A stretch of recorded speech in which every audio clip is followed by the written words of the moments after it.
أعراض التجدد الرحمي الأدينوميوزيس. طبعا هي حالة طبية بتحدث لما تبدأ خلايا بطانة الرحم أو خلايا شبيهة ببطانة الرحم تنمو داخل جدار عضلة الرحم نفسها، فده بيؤدي لظهور أعراض عرض واحد أو عدة أعراض مختلفة أو عدم ظهور أعراض على الإطلاق. دي ربع الحالات. لا توجد علاقة بين شدة الأعراض وشدة الحالة، فبعض السيدات عندها إصابة صغيرة وتعاني من ألم شديد، والبعض الآخر يعانين من إصابة شديدة دون الشعور بألم.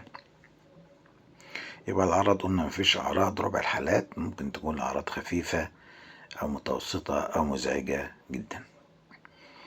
بتزول الأعراض أو تخف بعد انقطاع الحيض.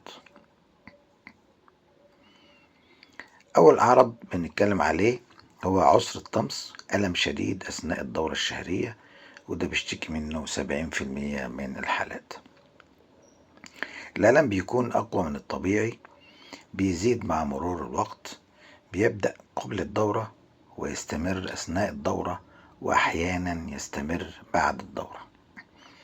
يبقى موجود الألم في الحوض وممكن ينتقل للبطن وأسفل الظهر. سببه طبعا إن خلايا بطانة الرحم بتنمو جوه عضلة الرحم نفسها وبتنزف مع كل دورة زي البطانة العادية، لكن الدم بيكون محبوس جوه العضلات. وكمان النسيج البطانة ده بيفرز مادة اسمها بروستاجلاندين. الاتنين دول بيؤدوا إلى تقلصات شديدة والتهاب مزمن. تاني عرض عندنا هو المينوراجيا، اللي هو نزيف حيضي غزير أثناء الدورة.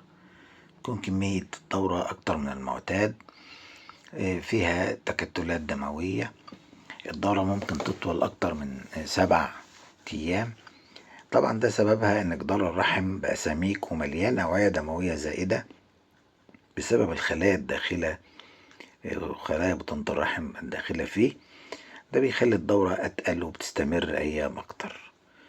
وبرضو في بعض الحالات بتنزل الدم بين فترات الحيض. تالت عرض عندنا انتفاخ البطن أو الإحساس بثقل في الحوض. طبعا بيبقى في شعور بعدم الراحة أو الامتلاء في أسفل البطن. ده نتيجة إن الرحم بيكون أكبر من الطبيعي عشان الأنسجة الموجودة فيه. ده بيبان في السونار أو حتى بالكشف المهبلي. الرحم بسبب تغلل الخلايا السيدة بتحس كأن في حجر أو كتلة في أسفل البطن، بيعمل ضغط وعدم راحة. لو ضغط على الأمام ده يجي على المثانة، لو ضغط على الخلف على المستقيم، وعلى الجوانب بيبقى الأمعاء.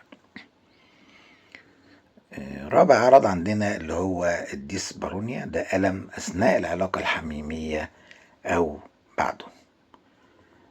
ده خاصة في لو حصل قبل أو بعد الدورة بيحصل الألم ده، وبيكون داخلي ومزعج جدا. والسبب بتاعه إن الرحم بيكون متضخم وحساس، وأي ضغط عليه زي اللي بيحصل أثناء العلاقة بيؤدي لألم. خامس عرض عندنا اللي هو تعب عام أو إرهاق. طبعا التعب العام والإرهاق ده ناتج من الأنيميا.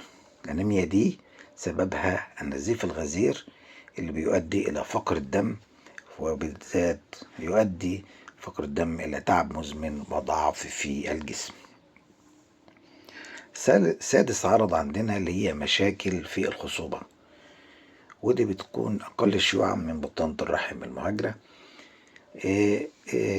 تجدد الرحم بيؤثر على قدرة المرأة على الحمل، وكمان بيرتبط بتأخر الحمل والإجهاض المتكرر. السبب التغير الهيكلي في شكل الرحم وكفاءته، فبيأثر على ثبات البويضة الملقحة، وده ممكن يقلل فرص الحمل أو يزود فرص الإجهاض المبكر. سابع عرض عندنا هو ألم الحوض المزمن المستمر، وده بيكون موجود في 50% من الحالات. بيبقى فيه تقلصات في الحوض أقوى من تقلصات الدورة العادية، بيجي بشكل مفاجئ في غير وقت الدورة. ده السبب طبعا الالتهاب المزمن في عضلة الرحم بيسبب ألم حتى بدون وجود دورة. تامن حاجة أعراض أخرى أقل شيوعا: ألم أثناء التبول أو التبرز، خاصة وقت الدورة. زي ما قلنا الرحم بيبقى تقيل وبيضغط على المثانة، لو حجمه كبير شوية فبيعمل عرض ده ألم أثناء التبول، ولو ضغط في الخلف بيعمل ألم أثناء التبرز. طبعا الاختلاف في طبيعة الألم إن في التجدد الرحمي الألم بيكون ثقيل زي ضغط داخلي، وغالبا بيكون مصحوب بإحساس بتورم أو تضخم في البطن. إنما في بطانة الرحم المهاجرة الألم بيكون حاد أو طاعن، وبيجي في أماكن تانية زي الظهر أو المستقيم، وأحيانا وقت التبول أو التبرز. التجدد الرحمي في بعض الحالات بيتحسن بعد سن الياس، إنما الاندومتريوزس اللي هي بطانة الرحم المهاجرة ممكن بتستمر حتى بعد سن الياس. وإلى حلقة أخرى.